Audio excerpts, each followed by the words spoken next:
ఇప్పుడు ఏవో 2-3 కేసులు జరిగాయి, అబ్బాయిల్ని చంపేశారు, అబ్బాయిల్ని డ్రమ్ లో పెట్టేశారు అని అంటే నుంచి వస్తున్నది.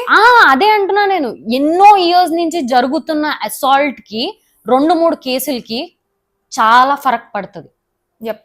ఓకే, మీ మీద జరిగింది అన్యాయమే కాదని మేము అనం, కానీ దాన్ని దీంతో పోల్చకండి. This is entirely different, that is entirely different.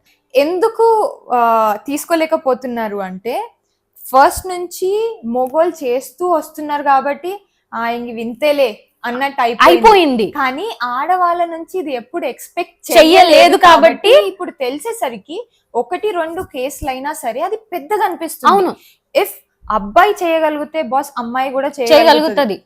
అందుకే ఇప్పుడు నేను అబ్బాయిలనే డిఫెండ్ చేయాలి, అమ్మాయినే డిఫెండ్ చేయాలి అనేది కాదు. ఇక్కడ మనకి మనం సేఫ్టీ చూసుకోవాలి అండ్ మనం ఎవరి జోలికి పోకపోవడం ఇస్ బెస్ట్.